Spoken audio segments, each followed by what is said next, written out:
Hello everybody, it's Kim Wilson here for take 2 of the Fun Fold card in the March card class. Somehow the first video didn't record. Looks like we're good to go here. So my blog is craftdoc.com. If you're watching on YouTube, you can find me there. If you're watching on Facebook and the video is gone after the 30 days that Facebook keeps them, then check out my blog, the little YouTube channel icon, and you can find the video there.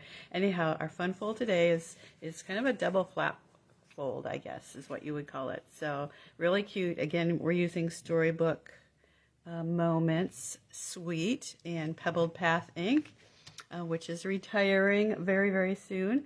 So let's get started on our project. We're using the rectangle frame, and this is, I think, the most intricate because it has all these little pieces here. So if you have a kit from me, you might need to take your pick tool and poke out the those last few of the little those little pieces here. The fun thing about this rectangle frame is it also has these slits on both sides, so you could put some ribbon or a strip of cardstock or something right through these frames and make something fun in that way. And all four sides have those slits. Okay, so a lot of pieces to this one, so we'll get going. This time I'm going to remember to do my stamping first. And I'm using this giant Hello Spring stamp that is from the Storybook Life set. Now this stamp set's not in the mini catalog, but you will find it in the online exclusives, and it coordinates with all the Storybook Life or Storybook Moments suite, and there's also a scrapbooking workshop kit that coordinates. Now these stamps are really, really big, but as you can see, they will fit on cards. So good for scrapbooking and card making too. If you want to have a big sentiment, or you're sending it to somebody that can't see very well, it's just the right thing. Okay, so again, Pebbled Path ink, and we'll stamp up our happy Hello Spring here and put it right in the center of our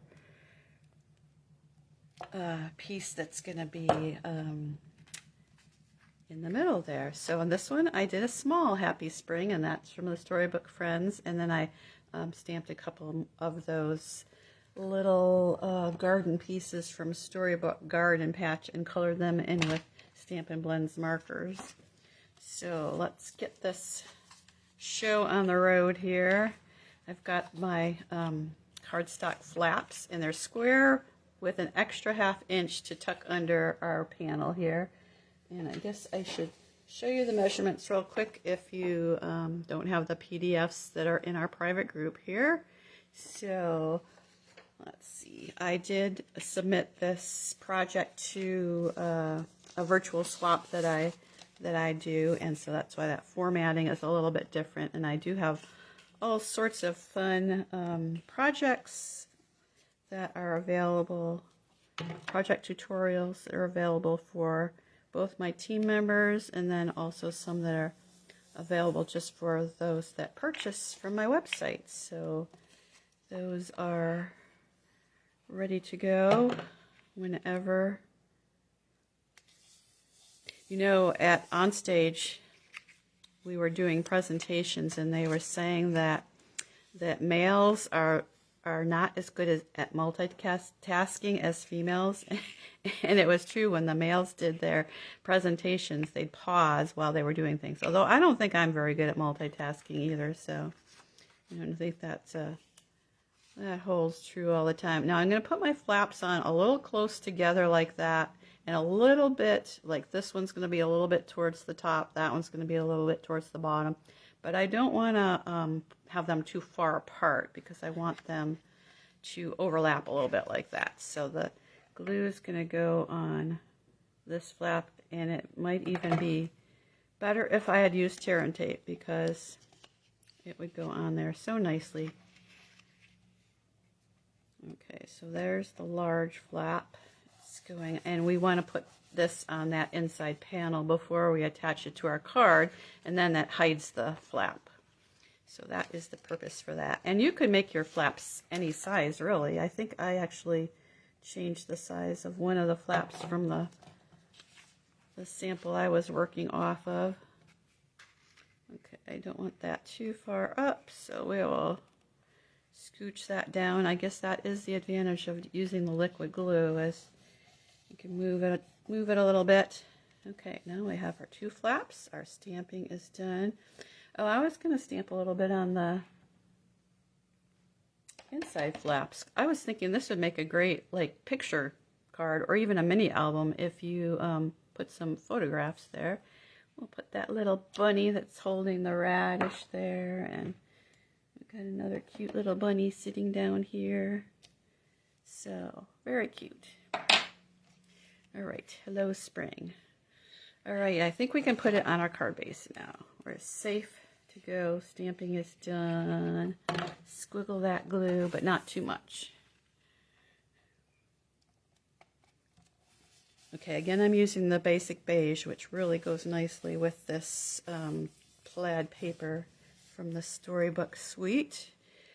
Okay, next step. Let's see. I guess we should put our frame on. Now, I said I would show you how I got the frames out of the little houses and everything out of the designer series paper and maximized it, because they're all scattered all over the paper and you don't want to waste them, of course. So what I did was I took the rectangle, which is where? Right here. Okay, this little rectangle is what you need for your picture. So I took it on the designer paper. Oh, maybe I should do this one up and down like this. We'll see if that fits on the front. Yeah, it'll fit that direction too. So I want to, looks like I have too much of my designer series paper on that side. So I'm going to cover up my little image with the rectangle. And then grab a pencil, which I have right here. And I just went through and traced my rectangle all over the paper. So I had all these pencil rectangles like this. And that way I could just go through with my paper snips, where did they go? And cut out these, and they don't even have to be straight or anything because I'm cutting, this part is going to be hidden. I just want to make sure I have enough leeway to go under my frame so I can move it around a little bit and still have everything hidden. All right, looks like that's going to work out well. So I'm going to set that down where I like it. Take my frame off and just put my glue under there so I know it's exactly where I want that. And it's not exactly on center, but that's okay because I want my frame to be on center. So yeah, it looks like that's going to work fine. Might even be able to get a little bit of that flower peeking out there. Okay, so let's put some glue on the frame. Put it on the pieces where it's not going to ooze out of those little designs. Okay, so I've got a cute little chipmunk on my frame. On my sample here, I did the houses, so it looks like a framed house. All right, looks like we're about done here. Only 2 more pieces left, so we've got these 2 scraps left here that can go at the top and the bottom, and we could either do the plaid or the checks. Let me see which one looks best. I think I'm going to do the checks like I did on my sample. So nice having the 2 sides that coordinate. So the glue goes on this side. Okay, hello spring. Okay, I have 1 more flap to decorate, and that's this little guy here. So I want to make sure whatever I put here is not going to show through. It looks like if I center this rectangle, that'll be good to go. Yep, that's not showing through to the front. And now I need to pick something fun to put there. On this one, I have a little bunny sitting there Let me see. Look through my little die cut pile here. See if I can find something fun to stick on there. I might want to use some of the greenery pieces. Oh, some rain boots would be cute for spring. Let's see, I did say hello spring, and now I lost the rain boots. Oh well. You find some, how about some carrots for a wheelbarrow? Lots of fun things here. So these are die cut both from the paper and the die cuts that are as one of the sheets in the paper. So all sorts of fun little bits. Let me just do the carrots there because that fits nicely.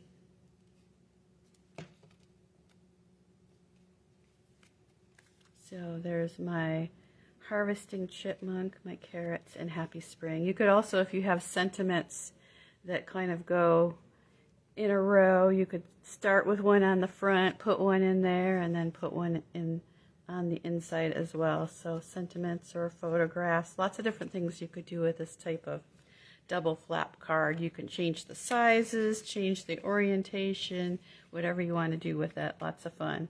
So hope you enjoyed card class this month. My blog is craftdoc.com. There's links to all the Facebook groups and YouTube channel, etc., and my website store if you really like this storybook moment suite, which is a lot of fun. I hope you enjoyed it. Happy crafting!